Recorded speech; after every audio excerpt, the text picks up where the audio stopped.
Telefonda Shorts videoni qanday qilib YouTube ga yuklash kerak? YouTube dasturi orqalimi, Tvorskaya studiyadanmi yoki brauzer orqali?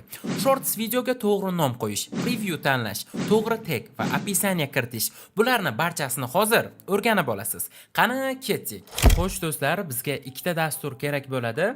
Birinchisi YouTube va ikkinchisi Tvorskaya studiya, ya'ni YouTube Studio dasturi. Birinchi bo'lib biz video yuklash uchun YouTube dasturiga kiramiz. Va pastdan plus tugmasiga bosamiz.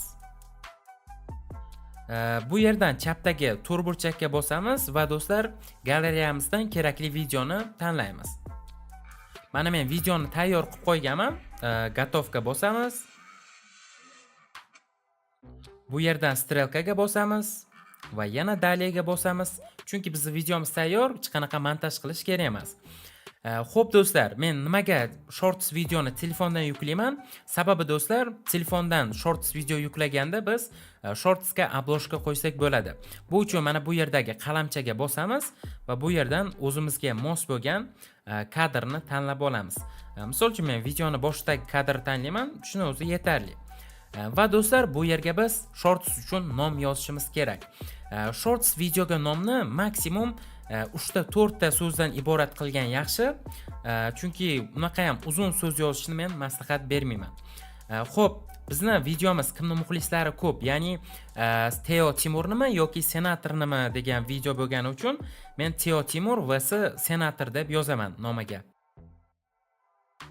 Mana yozdim, qanaqadir olovni belgisini ham qo'yib qo'yamiz. Va nomi tayyor. Nomga hech qanaqa hashtag men qo'ymayman do'stlar. Agar xohlasanglar qo'yishinglar mumkin. Lekin tavsiya qilmayman. Va do'stlar, bu yerdan Dastur degan joyga kiramiz va bu yerda do'stlar e'tiborli bo'lish kerak.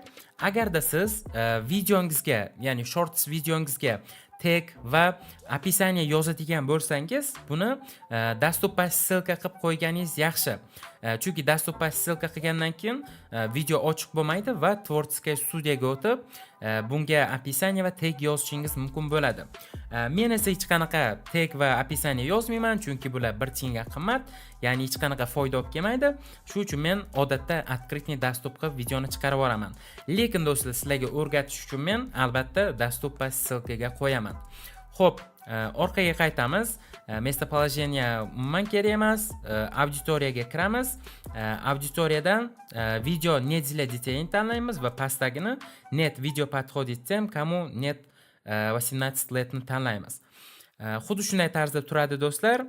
Orqaga qaytamiz va bu yerdan video по теме deganni bosib, qanaqadir o'zimizni mana shu videomizga mos bo'lgan videoni tanlashimiz mumkin bo'ladi.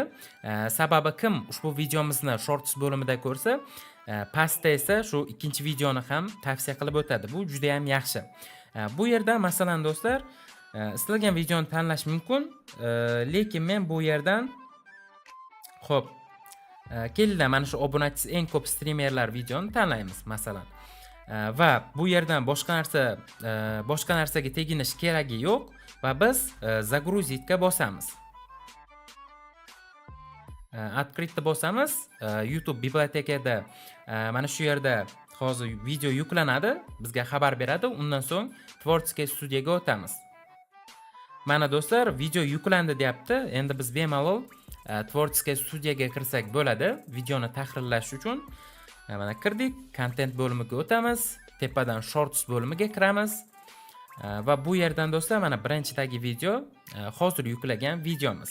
Hozir proverka ketayotgan ekan, lekin zarari yo'q, biz bemalol tag описание bu yerga yozsak bo'ladi. Xo'p, bu uchun tepadagi qalamchaga bosamiz. Va mana bu yerdan добавить описаниеga kiramiz va bu yerga nimadirlar yozishimiz mumkin. Odatda men описание yozmayman yoki tayyor yozilgan bo'ladi. Misol uchun bu yerga ham nimadir yozsak bo'ladi. Mana xullas shunaqa deb yozdim va orqaga qaytamiz. Va bu yerdan do'stlar biz tag ham yozsak bo'ladi. Buning uchun biz другие parametri degan joy bor. Shu yerga kiramiz va bu yerdan mana birinchisiga bosib добавить tag qilamiz. Agarda siz kompyuterdan Shorts video yuklasangiz, VidIQda tayyor sizga har xil taglarni tavsiya qilishi mumkin, lekin telefondan buni iloji bo'lmagani uchun o'zimiz qo'lda yozishimiz kerak bo'ladi. Misol uchun Teo Timur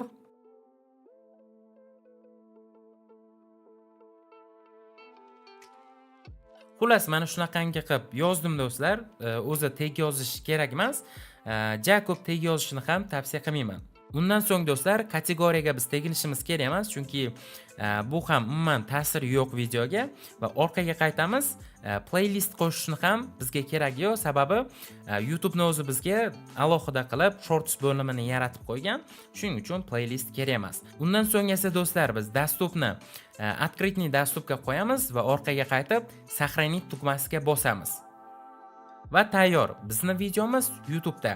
Mana do'stlar, kanalimizga kirib, videoni tekshirishimiz mumkin. Hali 0 prosmotr. Kirib ko'ramiz.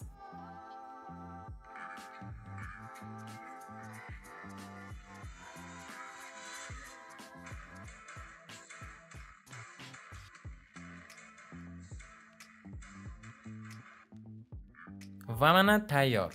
Videomiz shulardan iborat edi do'stlar. Agarda videomiz sizlarga yoqqan bo'lsa, videoga like bosing, kanalga obuna bo'ling va kommentariyada keyingi video nima haqida chiqishini yozib qoldiring. Va agarda savollaringiz bo'lsa ham bemalol yozib qoldirishingiz mumkin. Keyingi videolarda ko'rishguncha, xayr.